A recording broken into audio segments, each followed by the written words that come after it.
Welcome back. I'm going to share a word with you I received on April 2nd of 2025, early in the morning. I entitled it Time. And I just sat with the Lord and I said, I just need to hear from you, Lord. And He answered, I have much to share with you. Thank you for coming to me, for worshiping me in spirit and in truth, for loving me and for serving me. And I share that not because I do that perfectly, but that's the model that all of us are called to. Worship, love Him, serve Him, seek Him first thing in the morning, right? These disciplines in our hearts. So here's what I heard from Him. You are my beloved, but so are your family members. I love them and want them to walk in the fullness of all I have for them. I call out, I cry out, come to me, all who are lost and weary. I cry out from the vastness of my love for my children. The valley of decision has so many trapped. There is an illusion of time to decide. I have time to come to Him, they say. I have time to get my internal house in order, they say. I have time to repent and forgive, they say. The paradigm of time is an interesting one. It's all been done from the foundations of the earth is a truth.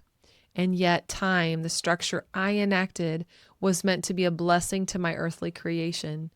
Time well spent. But this has not been the case for so many, Rachel. Time has passed them by.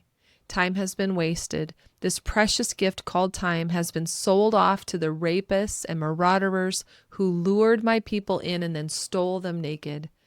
The hourglass of this age has dwindled down to the last few grains of sand. If people only knew how little time was left, they might turn to me, yet even then so many who've given themselves to destruction would still remain unrepentant. I've done what I set out to do from the beginning. I provided for my children all that they needed to thrive in time, in a lifetime. I gave the earth for bounty and provision for beauty. I gave the trees for heat and protection. I gave the fish for food. I gave plants for nourishment and restoration. I gave and I gave. My creation has taken and taken from me with little thanks in return. There is an entitlement that pervades society in this age unlike all the other ages before. The technology available to you, the information at your fingertips, the mechanical means known to you and in use by you has caused this generation on the earth, young and old alike, to think what you have is yours to wield. You think that because you purposed it in your heart, it shall be. You look at what is possible and you jump in head first without stopping to see the ramifications of your choices. AI leads to destruction. How can you not see it? It is because you are blinded by the desire to make things easier on yourself. You are blinded by your desires and by your fears. You want what you want when you want it. So you've endeavored to make it when you have. Satan has been more than happy to give you the desires of your heart, wicked as it is. He has obliged your want to know like he does. He has happily given you fulfillment of fleshly desire after fleshly desire, all the while leading you to destruction. If I do not shorten time, there would be no flesh left. As a species in my creation, you've become fully given over to your flesh, and it is about to reap the whirlwind of my judgment. Yes, my seals are opening, and the judgments are being declared in all the earth. There is no going back. Time marches on. Time stops for no man. Let that sink in. Until all has been fulfilled from the scroll, there will be no slowing time or stopping it. A race has been set before you, and it will end only at the finish line I have ordained. For some, I stand at the end of the race line with open arms. I am ready to embrace you and strengthen you once again in my mercy and spirit.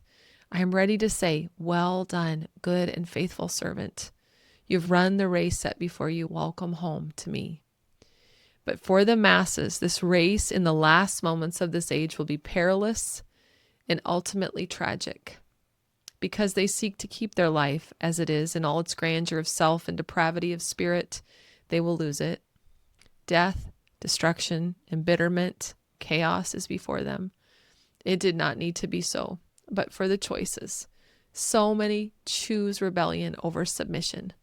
Just like their god Satan, they have set themselves up as idols in their own hearts and will refuse to acknowledge their sin before me. I cry as a good father, seek me while there is still time. Seek me while I can be found. I desire that none would perish, but that all would come to the saving knowledge, the only true knowledge that matters, my Son, Jesus Christ, the King of Kings and Lord of Lords, who is coming again to receive his own, those who have made him Lord of their lives. You may look at Joel 3, verses 12 to 16, Isaiah 46, 9 to 10, John 19, 28 to 30, Genesis 2, 17, John 8, 44, Matthew 24, 22, Hosea 8, 7, Hebrews 12, 1 to 3, Matthew 25 to 21, Matthew 16 to 25, Isaiah 55, 6, 2 Peter 3, 9, 1 Timothy 2, 1, 4, and Hebrews 9, 27 to 28.